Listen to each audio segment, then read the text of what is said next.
Welcome back to another solo run guide. This time I'll be covering Paras, a rather underrated Pokemon from the Kanto region that I've been meaning to do for quite a while. With the same no battle item rules and no evolving, I'll be seeing if I can beat Pokemon Fire Red with just a Paras. Let's begin.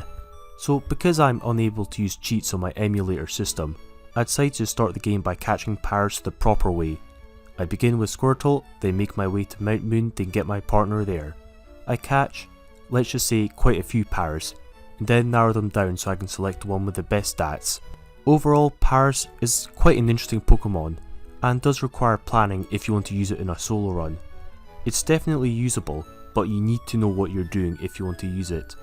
The bug grass typing is not very good. Defensively, you have several big weaknesses like fire and flying, and you can't resist very much. This is bad when you consider that Paras has low HP and really isn't the bulkiest Pokemon to use. Another problem is that Paras is slow. Really slow. This becomes very problematic late game. A strong Pokemon can outspeed you and hit you hard, often for 4 times super effective, which is a lot of damage. However, Paras' physical attack is very high in return, so moves like Return will hit hard. Though the special attack stat isn't as impressive, it's still good enough. The move pool is quite awkward since there are no good stab moves to use. Giga Drain is the only good one. The move pool I settled on in the end was Return, Giga Drain, Spore and Growth. The first two are Paras' strongest moves. Spore is actually very useful to put threats to sleep, while Growth does become pretty necessary later on in the game, so you can boost the power of Giga Drain and heal a lot of HP in the process. Natures and EVs are also kinda weird. Since Paras has to be a mix attacker, you need the normal grass coverage to attack certain Pokemon with Return and Giga Drain. So you can't just focus on EV training one attacking stat, you need to consider both. You absolutely need to consider Paras' speed, since it isn't high, even at max level. You absolutely need to outspeed your rival's fire Pokemon, which you will have, whether it's Charizard or Arcanine. In this case it's Arcanine since I chose Squirtle. If you can't outspeed threats like these, you will almost always faint in one strong fire move. You need a Paras with good enough speed, so you need to make sure it has good enough IVs also. I can't recommend any particular nature as Paras is a mix attacker, so the nature is up to you, but a neutral nature could work fine. So I choose my Paras at Mount Moon and start the game for real this time. The one that I chose had a lonely nature to boost attack, while having good IVs at the same time. Because of the circumstances, Brock had already been defeated by my Squirtle. To be honest, I'm not complaining because I would have not have looked forward to that gym battle. Paras' only offensive moves at this point are Scratch and Leech Seed, and Slash, which you can learn at level 31, which are all resisted by Brock's Pokemon. Fortunately, you can find TM Bullet Seed in Mount Moon to deal some grass damage, but had I started the game with Paras instead of Squirtle, I would have had to grind a lot, and I mean a lot, just to beat Brock's Onix. But because I'm not cheating, because I'm playing the game the proper way, I don't have to deal with that. I can just start after Brock's gym. So I go to Misty's gym for my first real gym battle. I do struggle a bit with Paras on my way to Cerulean City, as it can only use Scratch to deal damage, but its attack stat is high enough to get me through, though I do faint once or twice to random trainers. I reach Misty's gym at level 24 and this gym doesn't challenge me very much, seeing as she uses water types and I now have Bullet Seed to deal grass damage, which I use to win, even though Bullet Seed isn't that strong. We also have our first proper rival battle against Green, since the one with Squirtle did not count. His Pidgeotto scares me as it can use quadruple effective flying moves, but I still win my first try. Really, Spore is just a great move and it's really useful in a run, as it is 100% accurate. I'm high enough level to outspeed his Pidgeotto, and though I take a hard quadruple hit, I finish Pidgeotto then spam Leech Life against the rest of his team to heal myself up.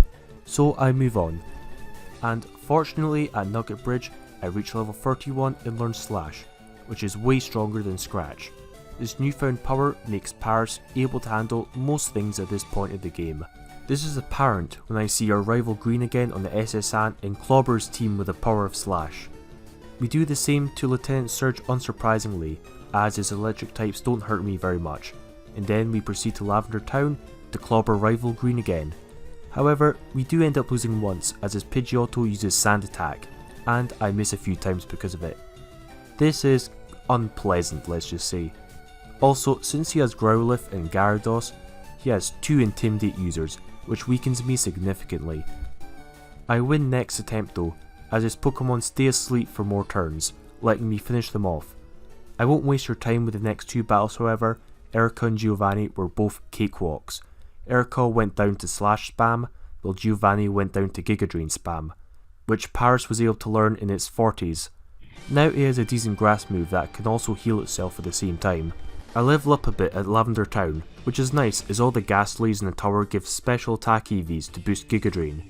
The problem is that Giga Drain is the only way to hurt Gastly, as Paris now has Return as its other move, which Gastly is immune to. This is inconvenient as Giga Drain is resisted and only has 5 PP. This will be a problem against Agatha at the Elite Four, but we will get to that. So we go to Koga's gym and level up considerably. Koga sounds hard as he can hit me super effectively with his poison moves, but it didn't matter in the end. I use the same strategy. I put his team to sleep, then Return beat down his Weezing and Muck, without a scratch. Now it's time for Sylph Tower to kick out Team Rocket, but inside we find Green again.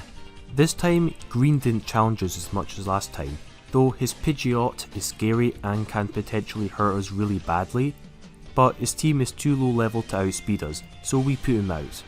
We also clobber Giovanni same as before, then leave the Sylph Tower. Unfortunately, everything you'll see from here to the Elite Four is really easy and does not challenge us at all. Sabrina gets her whole team KO'd in one hit, so we go through Pokemon Mansion, which, to be honest, I never liked navigating through that part of the game. I always thought it was really confusing. But I beat all the trainers I can find and try to catch more Pokemon, so I can get the item finder of Professor Oak's aids to get the leftovers, which I think will be useful. So after this we proceed to Blaine's gym. To be honest, there is RNG in the battle with Blaine, but I managed to win in my first try. You might find this battle very hard however, as his whole team is fire type and they can deal quadruple damage. His Arcanine especially is a threat, and will most likely one hit KO you with a fire move, unless you're literally level 100. You also need to make sure you can outspeed it and deal with it. 2 of his Pokemon have Intimidate also, halving your physical attack stat, but I go for the usual stat, Spore then Spam Return, and luckily it worked in my first try. His Arcanine stays asleep for 3 turns and I manage to take it out before it gets to wake up. One more badge to go. Giovanni's final beating isn't worth talking about. Return and Giga Drain spam for the win. Green's next rematch was surprisingly easy, but trust me, next time probably won't be as easy. I just have a feeling about this. So I clear out Victory Road, find all the rare candies in the game and eat them all, so I'm now past level 90. Then I try my luck against the first Elite Four member. She doesn't do much. While her ice moves are super effective, they don't hurt me that much and I manage to 2-hit KO her entire team. Bruno does even less to me, as Giga Drain wrecks his Onix while his fighting types don't threat me very much, though they do pack rock moves, so look out for that. Agatha is where things get interesting, as I mentioned earlier on. Return can't do anything to her Haunter and 2 Gengars, so my resisted Giga Drain is my only option to attack with. And it only has 5 PP, so I need to make the Giga Drains count. This is where Growth comes in. I use it to bust my Paris' special attack stat. The first Gengar is annoying, let's just say. It knows Hypnosis, Confuse Ray and Double Team, making it the ultimate hacks Pokemon. Thankfully I can still outspeed it and I managed to put it to sleep with Spore, but it'll most likely wake up before you finish setting up and hacks you out of your PP. Once you set up, the rest of her team isn't a problem, apart from maybe her Golbat, which can hurt you really badly with flying moves if you let it hit you. I lost twice here because of hacks, but after that I get no more shenanigans, then sweep her team like it deserves. Last up in the Elite Four is Lance, and he is a bit challenging. His Gyarados is first, and it has Intimidate, which is not nice, but it can't hurt us that much in return, so I use this opportunity to set up Growths, just so I can Giga Drain his Aerodactyl, as Return will be resisted and it won't deal a lot of damage. Aerodactyl, however, is another big threat. At level 92 it outspeeds me and smashes me with a wing attack, one hit KOing me. Damn. I lose once more here to wing attack, but on my third try I make it through. I get a minimum damage roll and barely survive a wing attack, then beat Aerodactyl in one +6 boosted Giga Drain, restoring a lot of my HP at the same time. Dragonite is potentially even scarier, as it is a very powerful Pokemon and it knows wing attack, but I managed to outspeed it and beat it while it's asleep. The Dragonairs go down easily enough, so that means one more battle to go, then I'll be the champion of Kanto. Now this time Green was a challenge. The champion battle was the hardest battle of the whole run, which is fitting I guess, but it's very easy if you're prepared.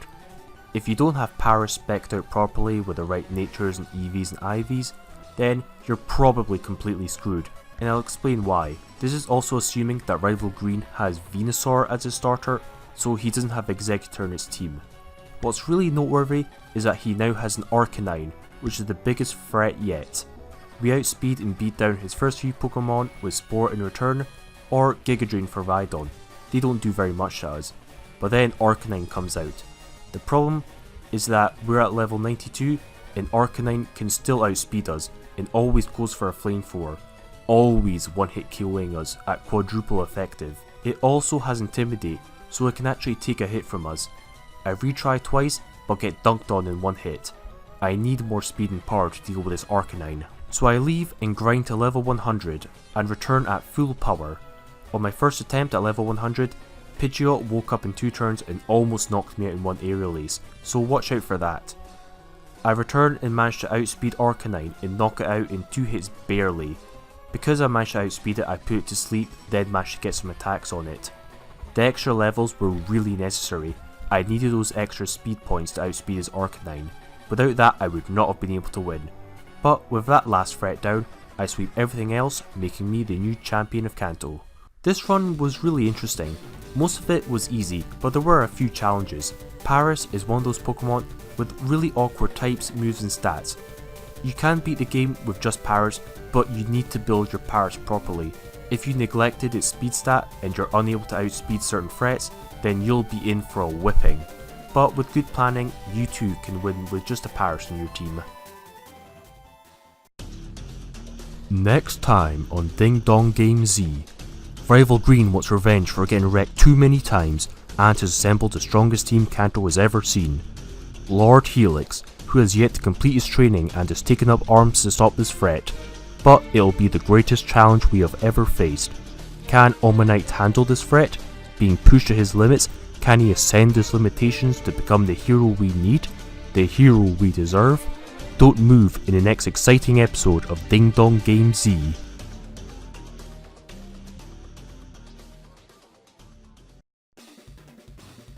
So yeah, that'll be the next video I'll be doing. I'll be doing a solo run with Lord Helix, but I won't actually be playing through the game.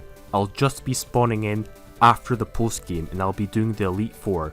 Not the original Elite Four, I'll be doing the post game rematch with the souped up version of the Elite Four with just an Omanyte. Stay tuned for that. That was actually a very interesting video and it's going to be very different. But anyways, thank you very much for watching my videos. I'm actually gaining momentum and I'm determined to keep grinding for you guys. Do support me to motivate me to make the best possible content. I do look forward to your company once more. Ding Dong signing out.